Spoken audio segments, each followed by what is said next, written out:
Hello, we hope you're enjoying your stay at Toshi's place. To help you make the most of your time in Kamakura, we've prepared this sightseeing guide. Today, we'll introduce you to Engaku-ji Temple. We're diving deep into this amazing place. Yeah, it's so much more than just an old temple. It's packed with history, culture, Zen practice, just layers and layers of stories. Exactly. So our mission today is to kind of peel back those layers. We want to find those fascinating details, the surprising connections. Understand why it's so important, not just historically, but even today. Right. We're talking legends about white deer, imperial handwriting on display, connections to Nobel Prize winners. And even, believe it or not, a link to the philosophy behind karate. It's quite a mix. So let's start at the very beginning. Why Engaku-ji? Why was it built? Okay, so the founding story is really tied into a huge moment in Japanese history. Engaku-ji was founded in 1282. 1282. Okay, so that's right after the Mongol invasions, the Genku, right? Exactly. Hojo Tokimune, who was the regent back then, founded it directly because of those invasions. And his reasons were, well, pretty profound. How so? He wanted the temple to be a place to pray for the souls of everyone who died in the conflict. And get this, that included both the Japanese and the Mongol soldiers. Wow. Playing for the enemy, too. In the 13th century, that's quite something. It really was a powerful gesture of maybe reconciliation, and also, of course, to pray for the future safety of Japan and to help spread Zen Buddhism, which was gaining importance. So it was born from this really intense period of conflict and anxiety, but with this aim of peace and remembrance for everyone, that sets a unique tone right from the start. Absolutely, and you can even see hints of this in the temple's full name, Zuriku-san Engaku Kosho Zenji. It's quite a mouthful, but each part tells a piece of the story. Okay, break it down for us. Zuriku-san. I think I read something about white deer. You got it. That's the mountain name, Zuriku-san. It means auspicious deer mountain. The legend is that during the actual founding ceremony, a whole herd of white deer just appeared out of nowhere. No way. Yeah, and they supposedly stood there, totally silent, listening to the sermon. White deer are often seen as, divine messengers or good omens in Japan. What an image. Like nature itself was blessing the temple's founding. Okay, so that's Zuriku-san. What about Engaku? Engaku comes from the Engaku-kyo Sutra. It's an important Buddhist scripture. And the story goes that a copy of this sutra was actually found buried on the site while they were building the temple. So the land itself kind of offered up the name, like it was meant to be. Sort of feels that way, doesn't it? Yeah. So you've got this foundation built on history, legend, and maybe even a bit of destiny. And that really propelled Engaku-ji to become super important. How important are we talking in the grand scheme of Japanese Zen? Very. It's ranked second among the Kamakura Gozan. The Gozan, those are the 5 big Rinzai Zen temples in Kamakura, right? Exactly. Rinzai Zen being one of the main schools, focusing on koans and that sort of thing. So being number 2 basically cemented its status as a major national center for Zen. And who were the key people shaping it early on? Well, the very first abbot was crucial. Hojo Tokimune invited a highly respected Zen master, Mugaku Sogen, all the way from China. From the Southern Song dynasty, right? Bringing that direct lineage. Precisely. That was a big deal. And his influence carried on through other important figures like Kushikinichi and especially Luso Soseki, who pops up a lot in Zen history. Luso Soseki, yeah, his name comes up with gardens too, I think. It does. We'll get to that. But Engaku-ji, under these figures, became a real hub for something called Gozan literature, especially later in the Muromachi period. Which wasn't just religious texts. Not at all. It was this amazing mix of poetry, philosophy, art, all infused with Zen thinking. It really shaped the cultural landscape. So it wasn't just a monastery, it was an intellectual and artistic powerhouse. Okay, let's imagine we're visiting today. If you're walking onto the grounds, what's the layout like? What's the vibe? It has that classic kind of austere Zen feel. The main buildings, the Sanmon Gate, the Betsuden main hall, and the Huju, the abbot's quarters, they're all lined up in a straight path. It guides you, focuses you as you move in. Okay, starting with the Sanmon, the main gate. The name itself means something, doesn't it? It does. Sanmon means 3 gates. It represents the gates to liberation in Buddhism, emptiness, formlessness, and non-craving. So passing through is symbolic. Like leaving the everyday world behind. Kinda, yeah. And the gate itself is physically impressive. It's designated an important cultural property by Kanagawa Prefecture. But here's a really cool detail. Look up at the plaque with the temple's name. Okay. The calligraphy, the writing on that plaque, It's said to be the actual handwriting of Emperor Fushimi. Wait, an emperor's handwriting from centuries ago, right there on the gate. Yep. A direct, tangible link to imperial history. Pretty amazing when you think about it. That definitely gives you goosebumps. Okay, so you pass through the emperor's calligraphy, symbolically entering enlightenment. What's next? You arrive at the Butsuden, the main hall. And inside, what's the main focus? The main object of worship is a statue of the crowned Shakyamuni Buddha. But honestly, the thing you have to see is the ceiling. The ceiling, okay. There's this huge, incredible painting of a white dragon. Ah, the dragon. I remember reading something specific about its claws. Was it? Yes, good memory. Yeah. It was painted by Tadasu Moriya under the supervision of another famous artist, Seizun Maeda. And most dragons you see in temples might have, say, 2 claws depicted. This one has. This one has 3 claws. 3. Is there a reason? Does it mean something different? The source says it represents a different philosophical interpretation, compared to, for instance, the dragon at Kinchoji, another big Kamakura temple, which has a twin-clawed dragon. It doesn't spell out the exact philosophy, but that difference is deliberate. It hints at maybe a unique aspect of Engaku-ji's specific teaching or tradition, a subtle but fascinating detail for those in the know. That's the kind of deep dive detail I love. Okay, beyond the Butsuden, what else is on this main path?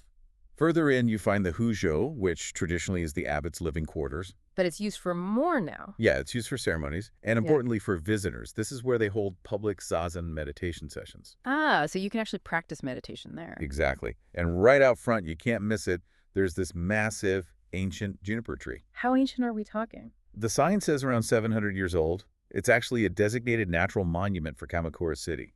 Imagine the history that tree has seen. 7 centuries of monks, visitors, seasons. Wow. Is the temple still a training center? Yes, definitely. There's the Senbutsujo, which is the meditation hall used specifically by the trainee monks. So it's not just a museum piece, it's a living center for Zen practice. That's important. Okay, moving beyond those main buildings. Engaku-ji holds some specific treasures too, right? With their own stories. Oh, absolutely.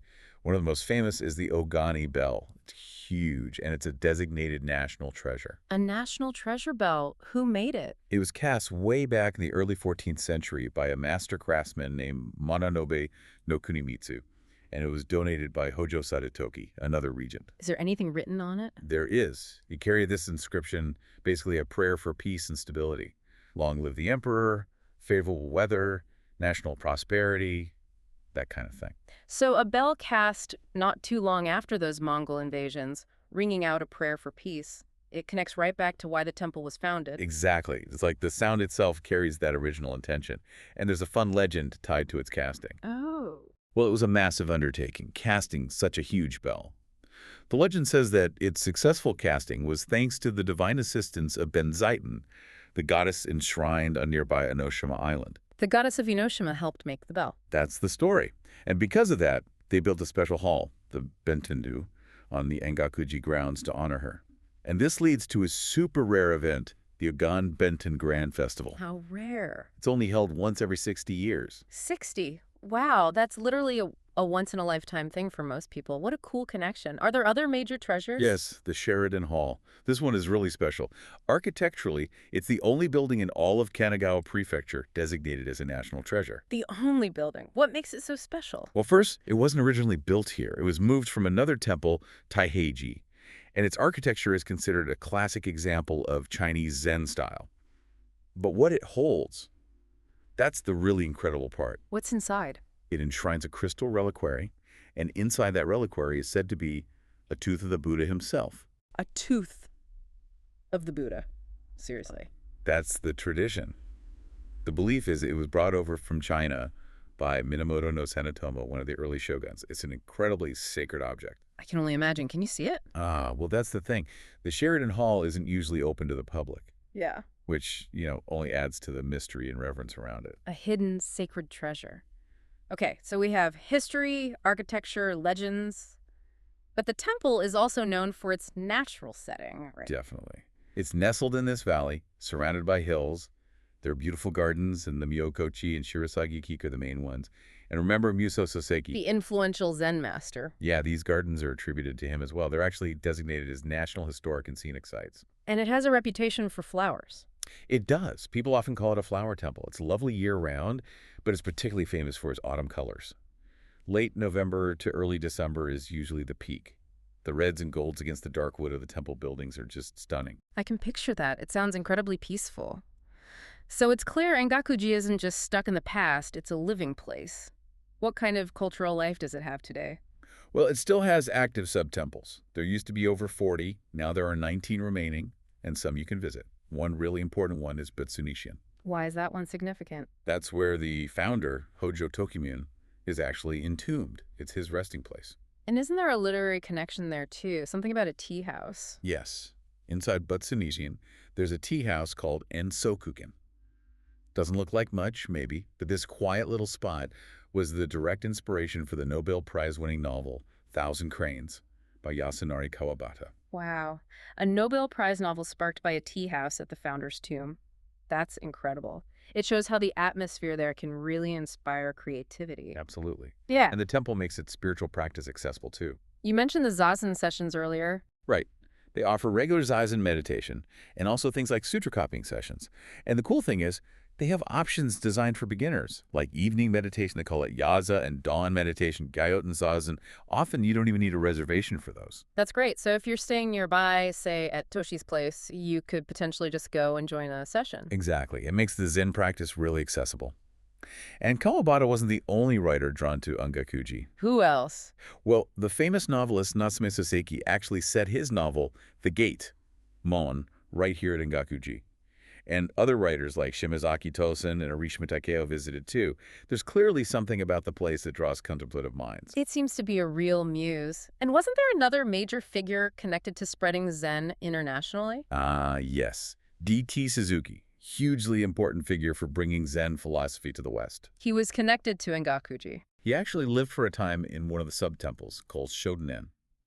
You can imagine how being immersed in that environment influenced his work, which then reached a global audience. So a quiet corner of Engaku-ji played a part in spreading Zen thought around the world. That's an amazing legacy. Okay, now for the connection I found most surprising. Karate. How on earth does Engaku-ji connect to martial arts? Isn't that fascinating? It turns out that Gichin Funakoshi, who was basically the founder of modern Shotokan karate, Okay. was influenced by the abbot of Engaku-ji at the time, a man named Furukawa Gyodo. Influenced how? The source suggests Funakoshi chose the name karate, specifically the character kara, meaning empty, based on the core Zen Buddhist concept of shikisoku zeku, often translated as form is emptiness. So the very name and perhaps the philosophy behind karate has a link to Zen concepts nurtured here. It seems so. That idea of emptiness, maybe of clearing the mind, became fundamental. And there's physical proof of this connection right on the grounds. What is it? There's a stone monument inscribed with one of the most famous principles in karate, karate ni sente nashi. Which means? There is no first attack in karate. No first attack, wow. Think about that principle: defense, restraint, non-aggression, memorialized with a monument on the grounds of a temple that was originally founded because of war and violence. That's incredibly powerful. The juxtaposition is stunning. It brings the whole story full circle, doesn't it? From conflict to seeking peace to inspiring a discipline centered on not attacking first. It really underscores this theme of transformation that seems woven into Engaku-ji's history. Absolutely. Any other interesting little facts or practical tips from the source? A couple quick ones.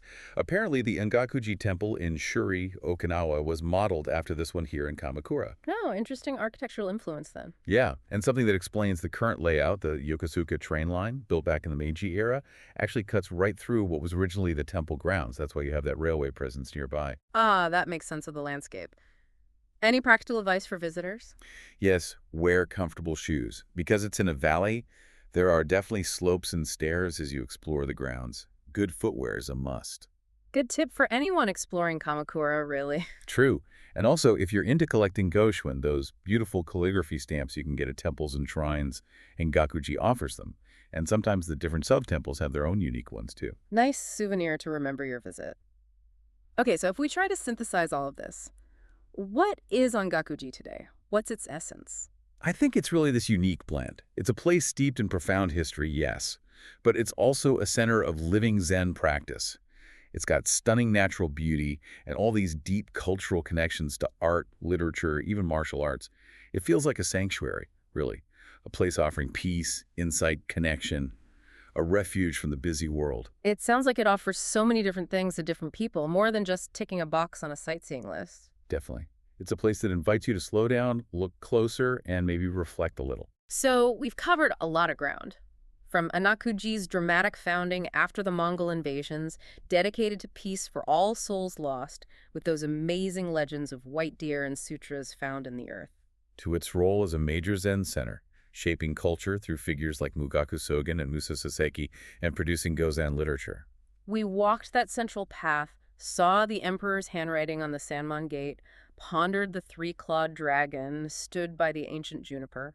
Uncovered treasures like the national treasure Ogain Bell echoing prayers for peace and the Sheridan Hall holding that sacred Buddha tooth relic. We touched on its natural beauty, the gardens, the autumn leaves. And explored its living pulse, the sub-temples, the connection to Kawabata's Thousand Cranes, the public Zazen sessions, the influence on D.T. Suzuki, and that incredible link to karate's no first attack principle. It's quite a journey through time and thought, so why should you, listening now perhaps during your stay at Toshi's place, care about this centuries-old temple? Well, I think it offers so much insight. Into history, yes, but also into philosophy, into art, into how societies grapple with conflict and seek peace, and into the ongoing human search for mindfulness and meaning. It's a place where you can really feel the weight of history, but also the vibrancy of continuing tradition. Exactly. It's a tangible link to the past that still feels relevant today. Okay, here's a final thought for you to mull over as you continue exploring Kamakura. Consider this. Engaku-ji was founded explicitly because of the suffering and violence of war. Yet, over centuries, it evolved into this profound center for peace, for spiritual practice, for art, and even influenced a martial art principle of non-aggression. What does that incredible journey, from the trauma of invasion to the philosophy of no first attack, tell us about our capacity for transformation, about the power of a spiritual path to reshape not just individuals, but maybe even culture itself? Something to think about. What did you think? We hope the rest of your stay at Toshi's place will be filled with wonderful memories.